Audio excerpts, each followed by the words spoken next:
Welcome back, everybody, to Edge of the Rabbit Hole. I'm author and ghost historian Mike Ricksecker. With me, as always, is my co-hostess, Vanessa Hogle. And down in the chat room, our chat shenanigator, Shana, stirring everything up down there, down in the rabbit hole. So we have Chuck Banks back with us. Great guy. We've had him on a number of times. He has co-hosted this show a couple times before when Vanessa has been out of the country doing different things that she does. So he's an author, show host, psychic medium, does a lot of stuff. Great guy. He will be at the Haunted Road Media Paracon, so be sure to check that out. Come watch him speak during that. And plus, he has a couple of new books with Haunted Road Media right now. Be featuring those books at the Haunted Road Media Paracon. So, Chuck, welcome back. Hey, you know what? I'm super excited. Now, I have to say what a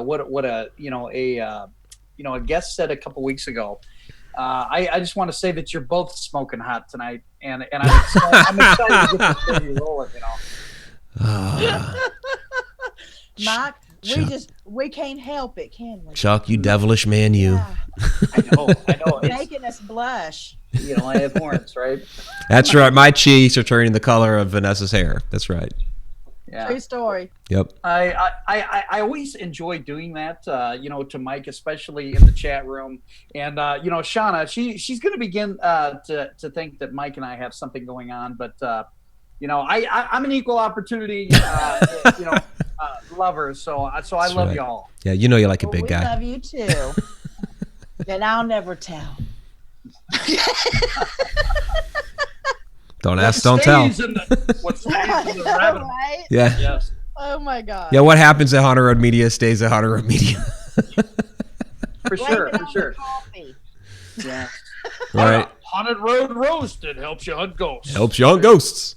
That's right. That's right. I just don't have the voice to do that. So. I mean, to be honest, this is going to sound really weird. You have to credit, I have to credit the band Faith No More.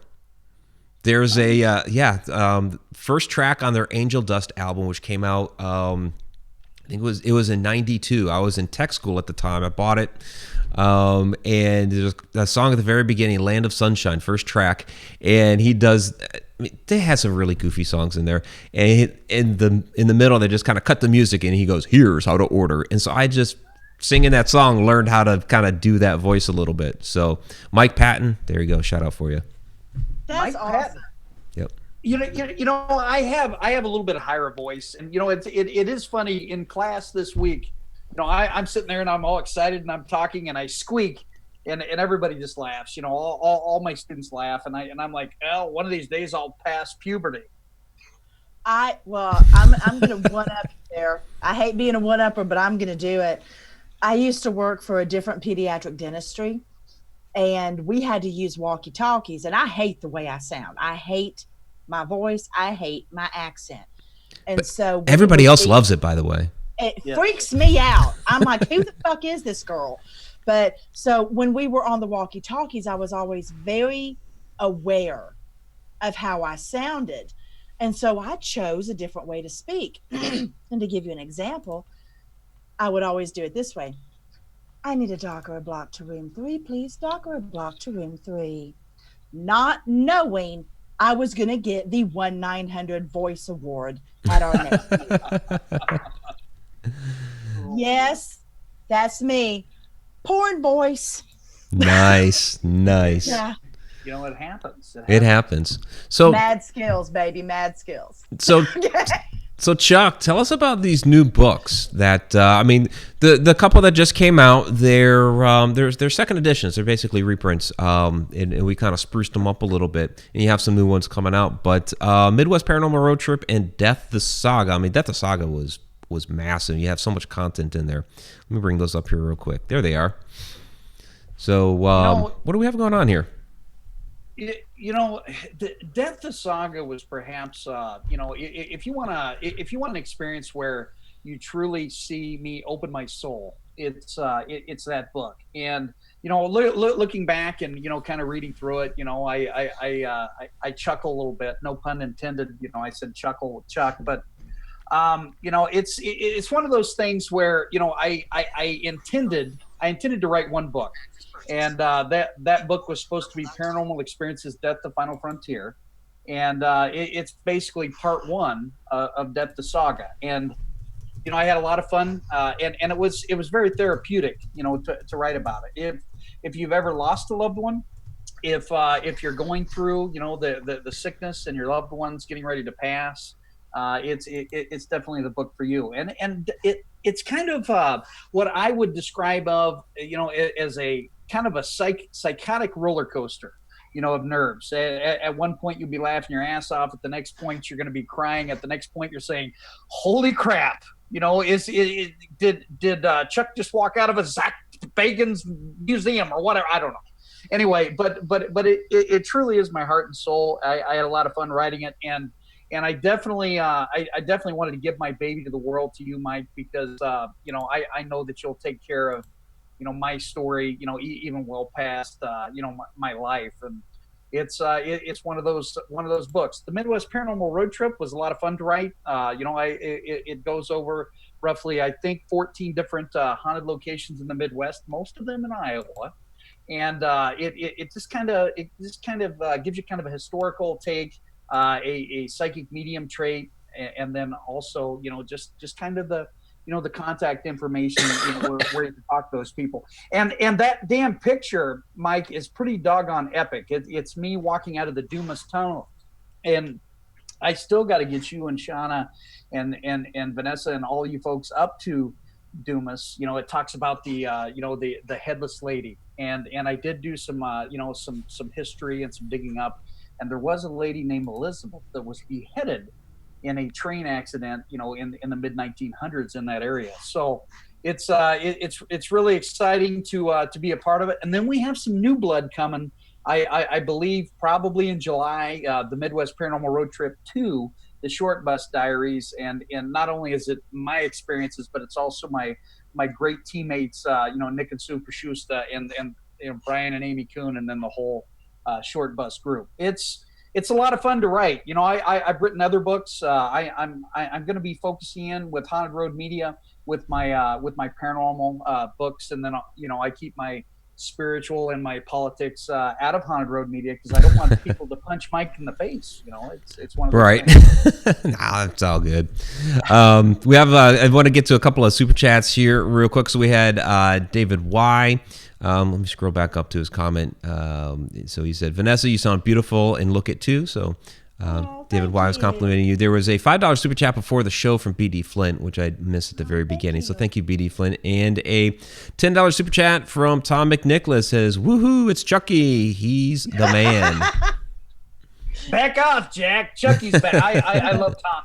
And, you know, Tom was kind of whining that, you know, that I didn't give him a big bear hug the last time. So I'm going to hug Tom and perhaps smooch him on the, you know, on the cheek. I don't know. I haven't decided yet. Yeah, well, do that at the Paracon for sure. I better get mine. Oh, you will.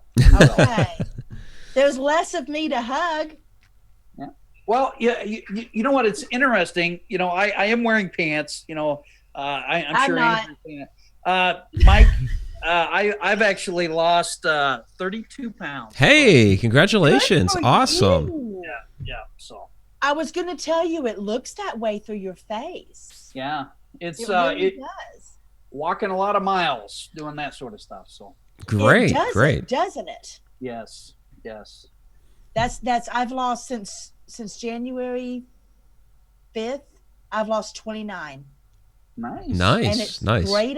It's straight up been from, well, I'm busting my butt. I'm putting in around 15,000 steps a day during my work week, and then, which is quite a few miles, and then on the weekends it's insane. It's the equivalent of between 8 and 9 miles a day. Wow. Yeah.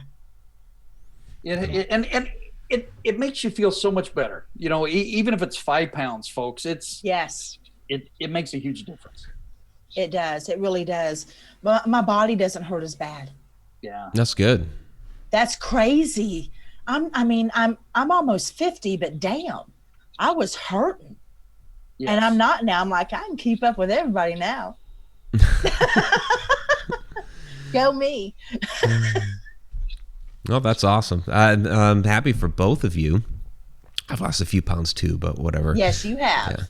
I call it stress for Mike or lack of sleep. So you need some Haunted Road roast. It helps. No, I mean it's just been a diet change for the most part. I unfortunately because of all the running around and all the things I'm doing with Haunted Road Media and all that, I don't have a lot of time to exercise, unfortunately. But I just changed my diet and So, but Chuck, I did want to get into it a little bit with you, especially with Death of Saga, because you do cover so many different topics in there, as far as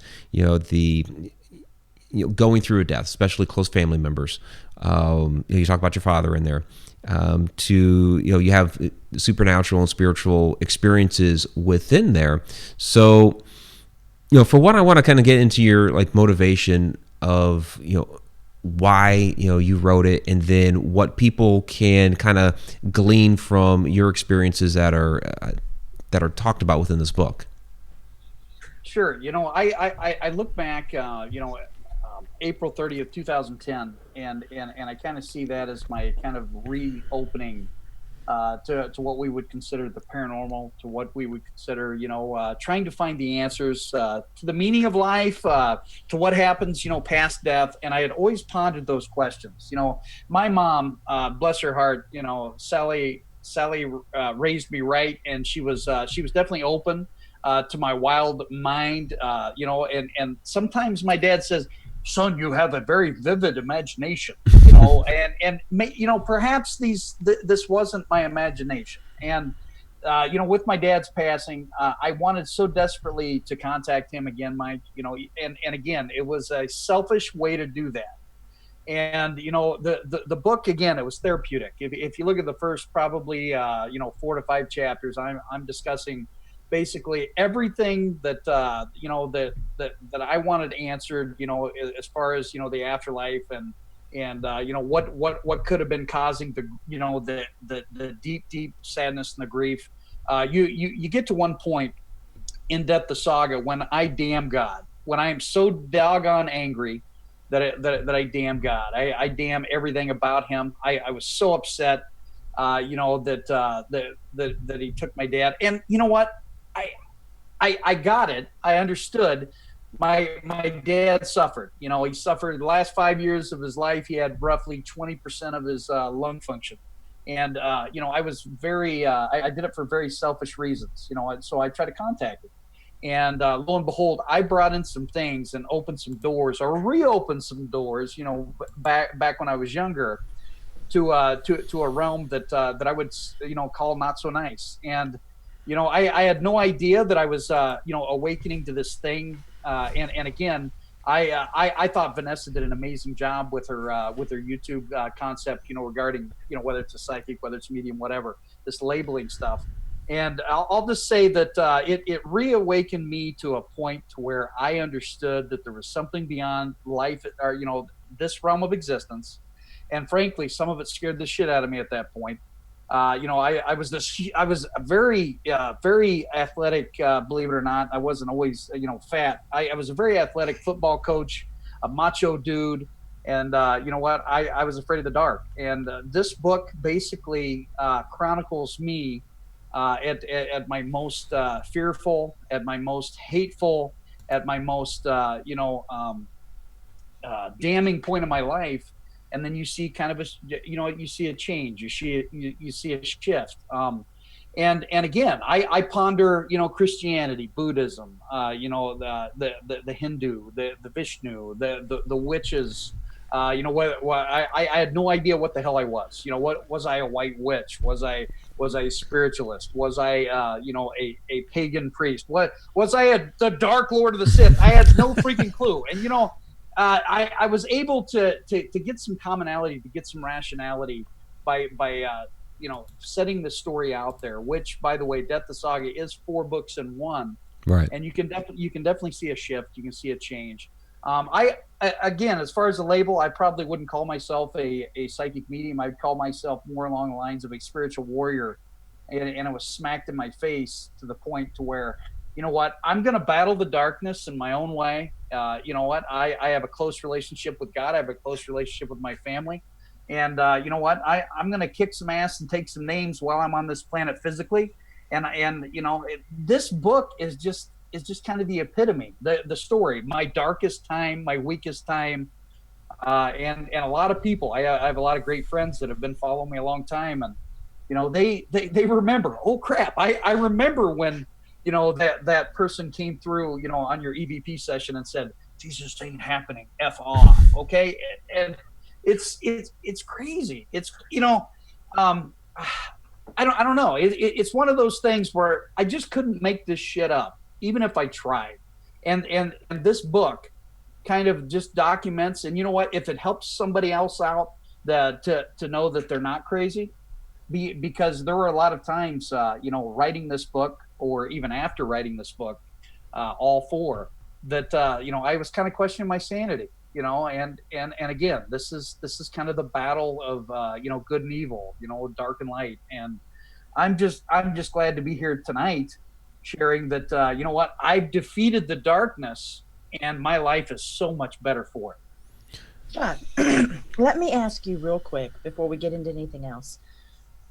Do you feel that during this time when everything was so dark and you were damning God and damning any type of higher power for what you perceived as, you know, what it was horrible to lose your father, but it was to me, you took it personal almost. And if you understand what I mean, do you think that your anger and the energy that you put behind that damnation had anything to do with pulling those dark forces in? Or do you think just delving into that aspect of your past and where you were at that time, with death being so close by your father, would it have come anyway? Or would it have been better things? You know, looking back, I would have said that it was me diving into, you know, whether it be, you know, becoming addicted to EVPs, whether it be addicted to SB7, whether it be addicted to using the Ouija board, or, you know, the divination tools or whatever. Looking back, that's what I thought. But you know, when you peel the onion and you see truly what took place back then, my anger and my chastising God and chastising that higher power is what led to these dark attachments. It's what's led to these demonic infestations, and even my darker cases, you know, I believe, Vanessa, that I've dealt with in the past 3 years, where it's all been a similar entity, you know. So I truly believe it was the anger and not letting go. Yeah, you know, I say this, I can't say this enough to anybody out there, and if I save one person, you know, by stating this, you know, I've done my job. You know, you have to forgive yourself for any misdoings in order for you to truly move forward. It has to be yourself. It's just like love. If you don't love yourself, there's no way in hell you're going to love anybody else. And you know, I had to learn it the hard way. And my mom, you know, Sally, would probably say, Vanessa, Chuck, you've always learned the hard way. You know, you always no other way to learn. Right. Yeah. That's how you learn. It's how you learn, is the hard way. Yep. So now, Chuck, with all the different experiences you've had, and really, you know, going through Death of Saga, it's really in a lot of ways like a journey of self-exploration. And a lot of times, you know, we'll get asked, you know, on shows like this, you know, what's the biggest, you know, what's the greatest thing that ever happened to you, you know, that sort of thing. But that's not always the most important thing. So through everything that you've gone through over the last several years, going through this journey, what's the most important thing that you've learned about the afterlife? And you know, this is an amazing question, and I appreciate you doing this. And it's like being on the Jim Rome show. I couldn't cry, Mike, and kiss your forehead. You know what I mean? It's one of those things. No, you know, it's interesting. The book itself, you know, looking back at Death of Saga, and looking back at all of these crazy experiences, because I've had plenty, you know, through and you know, within the book and without the book. And, you know, perhaps the greatest thing that I ever learned from this, or the most exciting detail, is that I was able to finally find a way to love myself again and come back to Jesus Christ. and I thank God every day. And I'm not one to preach on people because I don't believe in organized religion. I truly believe in walking in the shoes of Christ and being a good person. Whatever that means. Fantastic. That's really all it boils down to is I've said it 1,000 times. I don't care if you praise a pack of ketchup. Yep. I don't care if you get on your damn hands and knees every night and pray to that pack of ketchup. If it makes you a better person, I got nothing but love for you. Yes. Yeah, and a lot of the you look at a lot of the different religions and ancient teachings and all that. I mean, really, what it comes down to is being a good person and what that means to each person. And I mean, I'm on board with you, Chuck. I even though I don't go to a church, I don't practice organized religion. I'm still, I still hold on to my Christian faith, but it's different than a lot of other people who call themselves Christians would practice that. But to me, I look at what the dude said. I'm on board with what he said. All right. It's one of those things that when you're finally comfortable in your own skin, and you're finally comfortable with who you are, people can't knock you off the mountain anymore. Looking at all these different, because I've done extensive research on, differing religions and different, forms of spirituality, this, that, and the other. But again, I've had a lot of former friends, because I'll call them former friends. You know what? I still pray for them. It is what it is. I'll say what the people in the South say. Oh, bless your heart. Anyway, that was kind of a dig, but looking into this, I choose to, to focus in on this aspect, and I'm comfortable in my own skin. And I'm also, of the insight of looking at, the ancient Gnostic Gospels, Mike, that basically stipulates it has a lot of these Eastern philosophies within it. If you look at Jesus Christ didn't say, "Oh my God, you're gay. You can't come with me." No. Oh, he'd say, "Come walk with me." He'd say, "Come walk with me." Yeah. Or "Oh my God, you're a Muslim. Oh my God, you look different." No, he's going to say, "Come walk with me, and let's have a chat." And you know what? I choose to be more like that than what's been perverted with the Word of God, and it has been perverted. Big time. Absolutely. I mean, I've been involved with many different churches. I grew up Catholic, but I went through that period of exploration in my younger adult life, and I'm not trying to knock on a lot of different Christian denominations, but that's where I explored, and there were always that, and not everybody. There were a lot of great people within those churches, but there was always that certain group that was just always, very self-righteous, and they'd throw the book at you, and it's like, are you even, reading, that book that you're throwing at me? Because that's not what he did. Anybody that would get up on their high horse, I mean, just when he's down there, writing in the sand, and he's talking about, those who, are without sin cast the first stone. It's like, and they all had to walk away because they've all done stuff, so knock it off with doing all that garbage, But people gauge sin differently when you're talking about somebody else as opposed to yourself. Mm-hmm. And it's because they believe that they know their true intentions behind whatever sin it was that was committed. But they also assume they know somebody else's reasons behind a sin that's committed. And that is the largest problem that we have in the world, is people assuming they know what's going on behind somebody else's eyes, or in between their ears, or behind their closed doors. And we don't. And true growth in this field and any other field in life in general is realizing that the only house that you need to worry about is yours. And that is a tough journey, even for the strongest saint out there. And I have to throw that out there. It's and we kind of discussed this, but before the show, and again, we won't get into that, but it's it is rather interesting. And I think the important thing is to understand that no one's perfect. No one knows all the answers. No. No. Only No. Mike and Vanessa. The only person who knows all the answers is that lady in Indiana Jones. Where she tell me everything. I can take it, and then the aliens take her. Right. Yeah. In the last one. Right. I want to know it all, and then she blows up, or they suck her up into whatever. Yeah, I get what you're saying. I don't want to know everything. No. We have a question here from Tom McNicholas. Getting a little specific here. Does Chuck follow the Bible or just the commandments?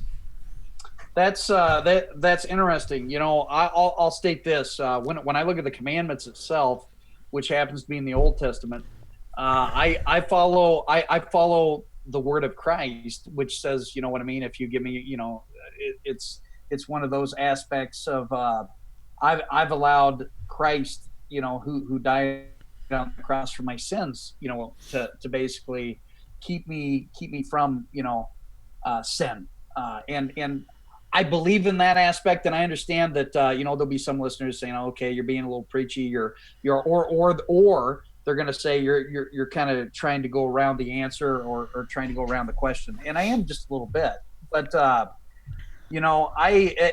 I a perfect Christian? Am I well suited in the Bible? Do I know the word for word? No.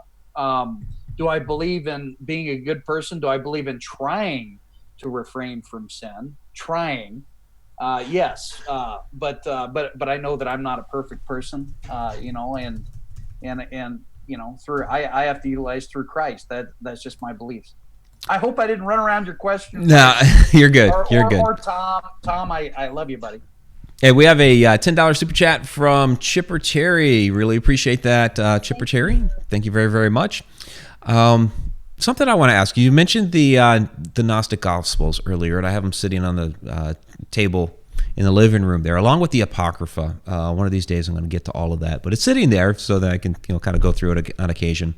So there's a lot of text that was not included in the current Bible that we have. So there's a lot of other ideas and philosophies within those texts. Like some people even look at that and say, hey, there's ways to interpret that to say that, even Jesus believed in reincarnation and that was part of his message. So do you think there are some of those Eastern philosophies about the afterlife, and things like reincarnation that, are actually mixed into other religions like Christianity, and we just don't know it? Maybe it's been kind of lost to time. Yeah, and you look at like the Dead Sea Scrolls. You look at a certain amount of the writing being missing. You look at places that have power. When you talk about the Christian component, the places of power, which is the Vatican. It is these larger organizations, whether it be the Illuminati, Luciferian agenda. I'm not going to get into that, by the way. But right. but I would say that again we just don't have enough information, conscripting that all of these things tie together yet. But the good news is that people are constantly doing research, archaeological digs, and they're finding more and more information. When you look at the differing texts, what's canon, what's not. I kind of compare it to Star Wars, right? You have canon, and then you have the other version of Star Wars, and all that sort of stuff. Like the Book of Enoch. The Book of Enoch is in certain Eastern Orthodox, of the Catholic faith. The Ethiopian, Catholic Church actually has the Book of Enoch as canon. And some don't. It's one of those things. I would be really interested in seeing how many of these texts, how many of these primary source documents from this time period that was written outside of the biblical, canon, and get a chance to read those. And again, we could read the New Testament, like the Book of James. We could all read that together 10 times. And you know what? I would say at least 7 out of the 10 times you're going to get a different interpretation or a different context, in regard to that text. You're absolutely right on that. And this is why it depends on your state of mind when you go to read something like that as to what you're going to take from it. Said this a million times, you can take 10 people to see the same movie. It's the same movie, and you will have 10 people walk out with 10 different opinions and 10 different things from that movie that affected them in different ways based on their state of mind when they went in. The any biblical structure or any biblical script, regardless of the religion, any type of spiritual book that you're going to read, is going to affect you differently at different times in your life, at different moods in your life, at different stages of your mentality. And that's, I think, what we forget. That's what the people as a general forget. Sure, and two, you look at all forms of spirituality, all forms of religion. They all are comparative in nature. You look at the Egyptians, okay, the Egyptian culture, the belief in this afterlife, the belief of this, weighing your good deeds versus your bad deeds. And you look at the Judeo-Christian faith, the first 5 books of the Old Testament is called the Torah. It's in the man, I don't want to screw it up. It's in the Bible, it's in the Jewish Bible, and it's in the Quran. So all of these things are comparative. Now, and I can't remember the name of this particular religion or philosophy. Maybe Mike can help me. It actually started out in the Persian Empire or Iran, and it's definitely old. It talks about a monotheistic, basically worship of fire. Yeah, I can't. It's slipping my tongue right now.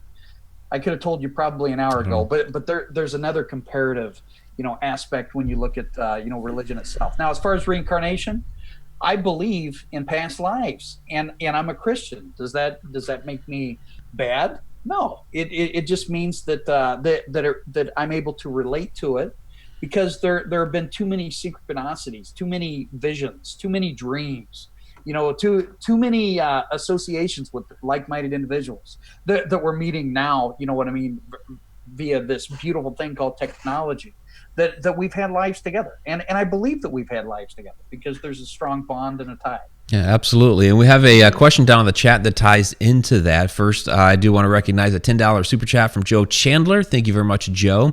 She says, because this is such a non-judgmental group, love to you all. So thank you very much, Joe. Appreciate that. Joe's awesome. Yes, she is. Joe actually bought my 3 new spiritual books, and I know that she's just getting into the new one. It's The Meaning of Truth Born Again, and it's kind of this discussion, this non-judgmental discussion on religions and spirituality. And Depth of Saga basically starts at, Mike, I mean, would you agree that I probably talk about, I don't know, at least 6 or 7 different scopes of spirituality within that book? Oh, absolutely. Absolutely. You do cover quite a bit. But David Y. asks, Chuck, where do you believe we go when we die? Do you believe there's a heaven and a hell? And you were just talking about past lives. So where do you think we go?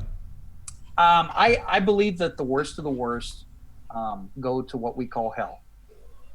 Okay, whether it be to be is it endless torment? I don't have the answers for that. And my hope is that even the worst person is not tormented forever. Does that make sense? That you're recycled, somewhat when it comes to that. I do believe in a heaven. I do believe in multiple realms of existence. Whether is it purgatory? I can't answer that. But there is some type of an astral plane that I've seen. Have I seen the darkest pits of hell? I believe I have, in certain components with that. But I do believe that we reunite, with our loved ones, even if it's for a split second or a moment, because that allows us to recycle and come back perhaps to learn something else. Because you look at us on the earth, we don't live for thousands of years anymore. And maybe humans on maybe our species on another planet could live for thousands of years. So I don't know. a question with a question. I love the Socratic method, Mike. I use it in my classrooms. I play devil's advocate all the time. Right. And but I do believe in some form of heaven, some form of reuniting with this energy called God. And it's interesting that there'll be a lot of people that think I'm fruity as a nutcase, but I have experienced personally a reconnection with my dad, a reconnection with my grandfather, and in all aspects. And I've had a lot of people share similar stories. So I haven't had a lot of discussions with folks that say, okay, I went to the ninth realm of hell and I got my dad out and I pulled him out. I don't get those kinds of vibes at all. And I'm going to be comfortable enough when I take my last breath to know that I'm going to be with my dad. I'm going to be with my family again, and I'm going to be with God in some form of heaven or another. Yeah, I do believe that there's a soul group and you reunite with people. But we do, with the questions are starting to come in now that we've kind of launched into this topic. So I kind of want to keep this going. So this is from Creatrix Corvus Arts. It's Mickey Dole. Does Chuck think that our beliefs affect where we go after death? I think I think that if you cannot truly forgive yourself for something, that you're going to be put in a situation that's like a purgatory, that's like a hell. I truly believe that. If you and again, I hope I'm not wrong, and I hope that that minister that screwed up, by the way, that which lied to me, about a situation with my sister whom says they're perfect. I hope the afterlife's not like that. You know what I'm saying? Yeah. I hope there's no fire and brimstone and that sort of stuff, but I hope I answered that question correctly. Okay. And then this is from Fran Molino. Do you believe that we are given a chance to redeem ourselves from this hell before we die? I do. I do. And when we look into this type of a particular situation, maybe this is why that many of us have reincarnated so many times, was because we felt that we had to save the world or save another soul, and we follow them in and out, and there's this constant battle, this constant spiritual battle that's brewing, that you feel like that you have to have total control. And Candy Orton once told me, she says, you have to stop trying to protect every aspect of your family, or trying to take the blunt of the world on your shoulders. And if you stop doing that, then you're allowed truly to ascend and move forward. She is absolutely correct. I'm going to interrupt here because we think that's our job. We truly do, especially if we are anyone like you or myself, whatever, that could be considered spiritual warriors. We think that is what we're meant to do, when in fact what we're doing is interrupting somebody else's karma. You can't do that. Everybody has their own lesson to learn. And if they don't learn it, you're actually doing them a disservice. If you're truly meant to help, the opportunity will present itself so that you can do so. If you have to go against the grain to do it, this is not your task. Does that make sense? Yeah. And I agree with that in many regards. There are situations, though, that I believe that we were called to this realm of existence to protect, like the demonic or the darkness, that infiltrates, and if a person asks for help, I totally agree. I totally agree with that. It's for the longest time, man, I was trying to overly control. It's kind of like grabbing the wheel when your daughter's driving, mm-hmm. and you're like, no, you're going to hit them, and then they yank it back, right? So you have to, exactly. You're more likely to crash when you grab somebody else's wheel. For sure. For sure. I'm just saying. It could happen for sure. Yeah. Keep it between the lines, folks. So Leslie Fear asked Chuck, so if we reincarnate to, actually she said chick, so you're That's right. You're pretty smoking chick there, Chuck. But Chuck, so if we reincarnate to learn, maybe perfect our souls for heaven, do we go through all those lives to become guides or exist on a higher level with God? What's your take? I want to say that it's that it's a better relationship with God and truly engaging and understanding, the light, or are you in the light, but you also see the darkness. You're able to see it, at this point in time. So it's lesson learned. Can people become guides or become, like guardian angels, as you hear it a lot of times? I believe that can happen if that's their choice, if that's their journey. Like my dad, when I was going through, to hell and back and going through all this stuff, I had a lot of people tell me, "Hey, do you know that your dad's right behind you? Do you know that, Kenny Addison said this once. He said, do you know that your dad's the one that's battling these demons and keeping them from harming you any more than what you're being harmed?" And, looking back, when I was in that situation, I'm like, "Oh, Kenny, come on, man." But, yeah, I believe that, it's whatever, it's whatever lesson learned, or if you want to do that, I believe that your free will is extended past this plane of existence. True. Very true. I'm not coming back. Yeah, Vanessa says she's not coming. You said this is your last time, right? This is it. I'm not coming back this time either. Man, I'm going to be lonely down here then. Me and Leslie were actually talking about this the other day. Numerology proves it. I'm a life path number 9. That's it. You do know that, my spiritual calling card is Angel 9. Anyway, throw that out there. Yeah, I'm a life path number 9. This is it. Yeah. So I'm okay with that, by the way. I'm tired. Yeah. Getting the bags right here. Right there. Yeah, but that's just the meat sack tired. I know, right? I'm meat sack tired. You know what, Mike? I hope that when you go back and forth in between your next 100 lives, I'm up there checking the book out to let you look at it. All right. That'd be fun. That'd be fun, yeah. No, I mean, I honestly, I don't pretend to know, how many more times I may be down here or how many times I've already been here. I really have no idea. I know I have been here before because I know that, I mean, I always kind of like had that inkling in the background when I was younger, but it's like, and we were talking about, earlier growing up in certain paths, and it's kind of like what I was indoctrinated with as a kid wouldn't let me believe in that until basically I met Shana, and then it was like, oh yeah, now it all clicks. Now it all makes sense. Like, I mean, you guys are in my soul group. I'm pretty damn positive. We've hung out before in other lives. Oh yeah. Yeah. Absolutely. I drew one of my soul group before I ever met the person who would meet us, who would connect us. I drew Chris Loper from BPI. That's right. 6 months before he joined BPI and before I met Gwen.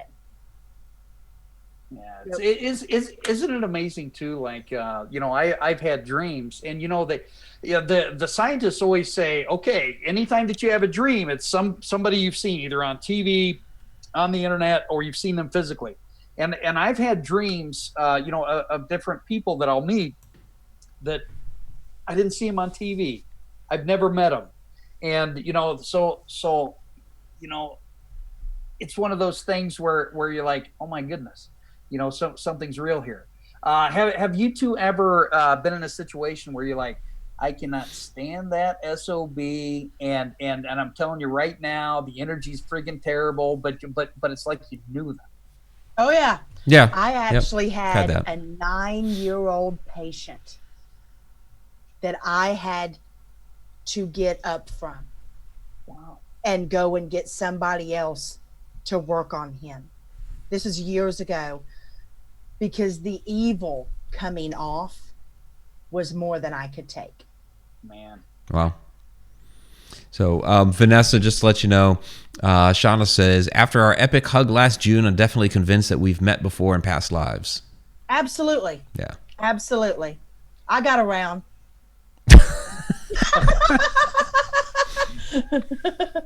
Bow chicka wow wow. I'm just kidding. Well, I'm so kidding. I would throw out there that at some point, in the past that somewhere out there, Scotland, Ireland, whatever. I know Vanessa, you've talked about it before. Shauna's talked about it before about being burned at the stake and all that for witchcraft. Yet I've had some connections, pretty damn sure, with, even though it's in my current ancestry, that I was also there at that time, and we've talked about that there's something over there that I need to go find. So I think all that plays into our past lives together.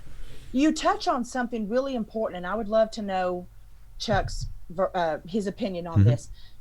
People, I think, and I'm not saying you think this, but when it comes to ancestry, people don't connect the two with past lives. They don't.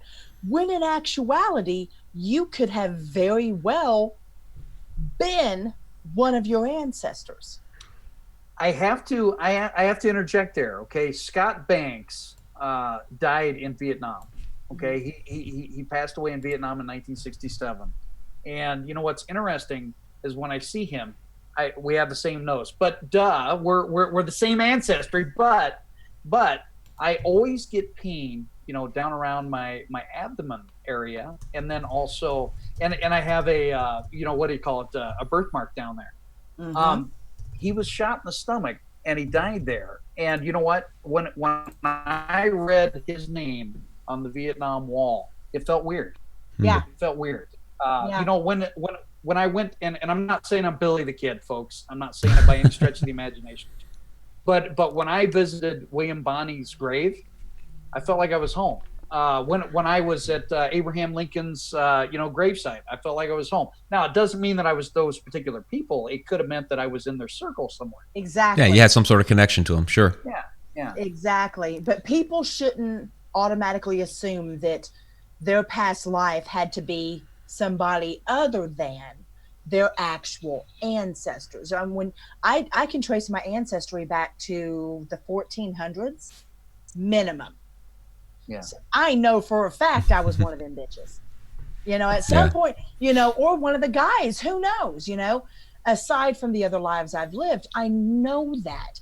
And the thing is we also forget that your past life might have been a very short one. You could have been a baby that didn't live. You could have been a child that died at the age of 3. You could have been a teenage girl that fell off a horse at the age of 10. It doesn't mean your past life was a full life, but the connectivity with your soul family still touches you, even if the time was short. And we forget that. And I think that's something people need to think about. Yeah, and I think that... Go ahead, Chuck. Oh, I was just going to say something funny, so I'll let you go ahead. Oh, okay. I'll tell you I'll tell you what my wife always says, what her past life is, here in a minute. All right. No, I was just going to say that, I think that as we go through these lives, that there's something in the universe that almost makes us connect with those past lives and with that ancestry, so to speak, because, my ancestors, like the Ricksecker line, they came through Maryland at one point. They basically originally through Philadelphia, Lancaster County there, but ended up in Maryland, Frederick County, actually about 10 minutes up the road from where I ended up living in Maryland for 11 years, completely out of the blue. I was born in Ohio. It was the Air Force that sent me to Maryland after I'd spent 3 years in Alaska, where I was at this past week in Ohio State Reformatory, Mansfield. From Maryland, that's where the Rickseckers moved to. I was there with Tom McNicholas and Nick Moulet. We're sitting there eating at a Denny's that used to be on the site of the log cabin that was my grandfather's great-great-grandfather had built. So I think there's something about the universe that actually, puts us right back to familiar places through whether it's past lives, whether it's ancestral, or some combination of both, which I think is really interesting. You were so freaking true. Real quick, Chuck, then you're going to make me laugh. When I was in Virginia the second time, and I was at BPI filming, it was the first time. I was at BPI filming, and we were doing up the last segment. Chris Loper was interviewing me, and we were in Hollywood Cemetery. And they had already had, me running all over the place, and I was exhausted and swollen and everything. And we go to rest in a certain part of the cemetery, and I'm like, we need to get up and move. We got up and moved and ended up sitting in the center of the pollard portion of the cemetery that I didn't even know existed. Wow. That's my maiden name. Wow. In Virginia. So, bump. All right, great. Let's hear it. Anyway, I always laugh because my wife's always saying, "Oh my God, I must have been a queen or very rich in a past life because I deserve better than." You know what I'm saying? We should have more money right now. Right. We all should. I know. You know what? Buy some hog roast and help Chad goes. Get all of our books, all that good stuff. Yeah. Yep. Here's an interesting question from Cassie So Sassy. Is anyone here in this current existence on their first life? Oh yeah. My son is absolutely in his first life existence, and we've even had conversations about that, with him, and it's just weird because they, I don't even know what I call it up to, but he's so oblivious on a lot of things. You know what I mean? He's shiny and brand new. Yes. He's still learning. Mm-hmm. Oh yeah. And I'm thinking the whole time, I'm like, oh buddy, I'm gonna have to be your guardian angel probably in a lot of lives. Yeah. Well, and I wonder if like a lot of these people who just are completely adamant, do not believe in anything paranormal, supernatural, and all that, if they're just such a new soul that they haven't been able to make those type of connections yet, and that's why they don't believe in all these different things. I don't think so. No? What do you think that is? No. Because children in general are very open. And they have many playmates. They see things. They're wondrous and they're curious, and they have these beautiful minds that we as adults, unfortunately, for the most part, spend many, many years shutting down and reprogramming. And I believe that that's why some people end up following that path, is because the shutdown was complete, at least as complete as it could be. And it's extremely unfortunate because when they are shut down to such a degree, their chances of having to come back and repeat and relearn intensify. Okay. What do you think, Chuck? Well, I certainly can't disagree. When it comes to that, whereas hey, if you're a closed-minded individual, or what I mean, if you're caught up in certain aspects and you're oblivious, I certainly can't disagree that that they could be living this over and over and over until they learn or whatever. But it's interesting. It's interesting to say the least. And I love Cassie, so I got to give her a special shout out. She's an amazing human being. But am I sucking up? I absolutely am, Cassie. So sassy. Anyway, it's one of those things where it's just really hard to tell. That's the beauty behind all of this. Being able to have these conversations is because we truly don't know. Exactly. But what's awesome is that we've all had some type of connection, and we've all experienced some pretty whacked out, crazy stuff, and we're able to discuss that and talk about these plausible things. What I hope doesn't happen, and if it happens, I'm going to be pissed off, is that if I go and see the light and I'm born immediately, I'm going to be pretty ticked. You know what I mean? Because I've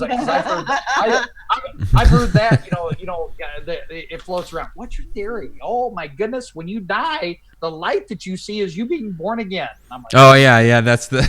I've heard that's that. As you're coming out of the womb. That's the You're like, no, that's why you're screaming. Right. Mm-hmm. I find that one always funny. We have a couple more questions on past lives, and we have a couple of other questions that were mixed in that were different topics. So I'm just trying to stay on topic for those that are wondering, hey, where's my question? From Betty Lange, When we have flying dreams, are these part of our past lives? I think, and again, this is my interpretation, but when I have a flying dream, that means that I'm at the right place at the right time spiritually. I kind of see it as more of a, it could be astral projection. It absolutely could be. We could be out of our bodies doing that sort of stuff. But I personally believe that when I'm dreaming, if I'm flying, I'm heading in the right direction and I'm flying the friendly skies. Okay. See, and I have a different viewpoint on that. To me, it is a need for freedom. It is a need for freedom for me. Yeah. I think that they're individual. I don't think that there's any blanket thing for a dream, but I always tell people when they ask me to do dream interpretation, look at where you're at in your life and see if the interpretation fits that or fits a need, takes that square peg and fills that round hole. I mean, I just see it as a mode of transportation. Transportation is generally indicative of your life path. Is easiest way to get from point A to point B. Yeah. No, well, I'll give you an example. So, just real quick, I don't mean to, this is Chuck's show, but just real quick. You're good. So I'm above these houses in this neighborhood, and there's like some sort of crazy war battle, something going on down the street. For some reason in my mind, I'm thinking, it's kind of like close to last days or something like that. So I fly down into a house where there's a mother and her child that are hiding in the closet. And I'm trying to coax them out and come with me to try to help them to a safer place. And the mother won't have anything to do with it, and they just stay cowering in the closet. But to me, it was just, I was already in the air flying, and just to fly down was, the quickest way to go. It makes sense. Yeah. What I get out of that, Mike, is that you're freaking Superman. So, all right. So we have one more past lives question here. This is from David. How does one go about finding out about their past lives? I know that movie, Defending Your Life, had the Past Lives Pavilion, but you had to be. I love that movie. That is a great movie. But you had to have already died in order to go to the Past Lives Pavilion. But here on Earth, how would you find out about your past life? Do you want me to go first? Yeah, it's your show. Okay. Yeah. Okay. All right. Well, it's our show. Yeah.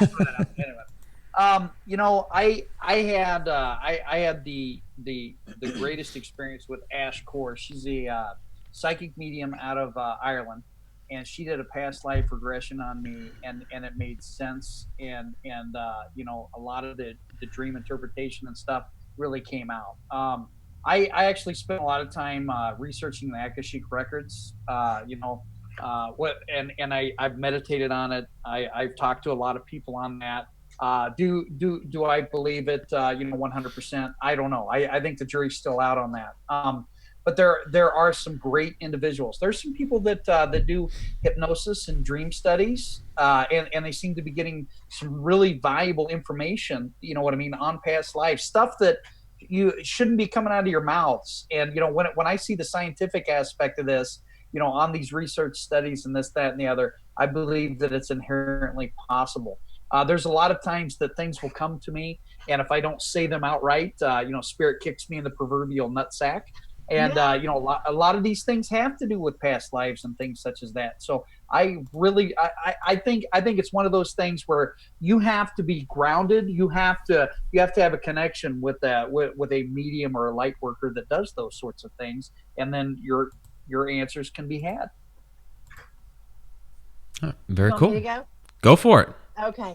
I did not have assistance in finding out where my past lives were. I actually stumbled upon this on accident through meditation, and I actually got to watch myself die. I don't really recommend that because that's really bizarre and it really kind of freaks you out. That having been said, if you're willing to do that, meditation is a really good way to go.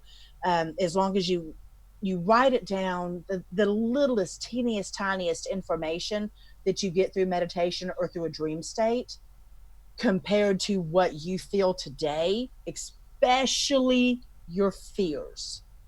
Your fears are the key to your past lives. The fact that I have on headphones that are even anywhere near my throat is shocking. I cannot handle anything around my throat because I've been hung.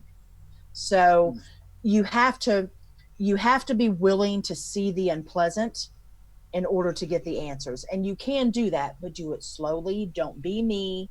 Do it slowly, do it methodically, and go at your own pace. Grounded pound, please. Yes. Do as I say, not as I do. There you go. So we're about at our hour mark. I see Jim Maillard's checked in down there, made it for a couple seconds live. Good to see you down there, buddy. Yo, Jim. Yeah. I don't know him. Oh, yeah, he's a great guy. Quack. Yep. Yeah, he does the Maillard report. So I got a couple questions just want to hit real quick before we wrap it up, because I know they've kind of been sitting out there. Mama Joe Buffalo Woman asks, is there a connection between aliens and spirit? Well, it's interesting that she would bring that up, and I'll try to give you the quick condensed version, because I know that Mike's super tired and he's getting another show on. Otherwise, I could talk for about 18 hours on this. Nice.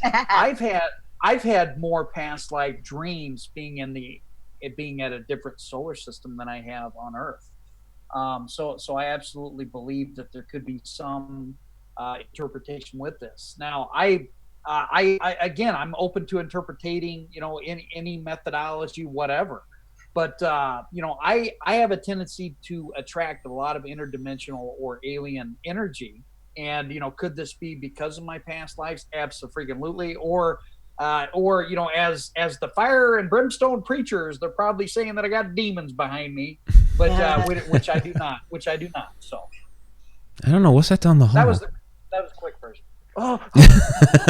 No, there actually has been something down that hallway this entire show. Oh yeah. Yeah. Oh yeah. There's no doubt about that. We always know that. I'm gonna have to get. You know what, Vanessa? I know that it's 2.5 hours north, but you should come up. You should come up after the Mineral Springs and take a peek. I can't do it then, but I will try to make it up that way once I get back from Ireland. Sure. Yeah. Sure. I can't do it then just because it's such a quick trip for me. Yeah. I have to come right back and go to work. Yeah. Oh, that work thing. Yeah. Yeah. All right. That thing that I do. Yeah. That thing that you do. Yeah. With the teeth. I know, right? Okay, so one more here, and this is from a while ago. This is from Leslie Fear. You guys really think the Illuminati still exists today? Sure, it was started back in the late 1700s, early 1800s, but still, I'm just not convinced. Well, it's another loaded question. Yes, it is a very loaded question. And I answer this in The American Dream, Around the Dinner Table, Religion and Politics, the Butthurt Saga Part 2. There is a Luciferian agenda. You look at CERN. You look at you look at the plutocracy, the plutocrats. Our world is ran by and for the rich, folks. And you know what? I will not make any reparation, no remand, no whatsoever. And I will say that I've had a lot of friends in high places that have stated that the aristocrats, there is an aristocratic group. Is it the Illuminati? I cannot say that for sure. And also understand that if the Illuminati is on Facebook and they say, hey, will you be my friend and join the Illuminati? They are full of shit. Right. I've had that before, but oh yeah. I mean, from my own studies, my own perspective, and Jim Marrs he has a great book, and he's since passed away. He's the guy that did all the research for the movie JFK and all that, and wrote that book. But he has a book on the Illuminati, and he goes into all those details about the history of it and everything. And from that and from other things that I've researched, it seems like that the actual organization that was back then, the Bavarian Illuminati itself, does not currently exist, but a lot of those philosophies and teachings and what have you have been worked into other organizations that are around today. So yeah, so to a degree, yeah. All right. I think that's gonna wrap it up. Let's go ahead and get to our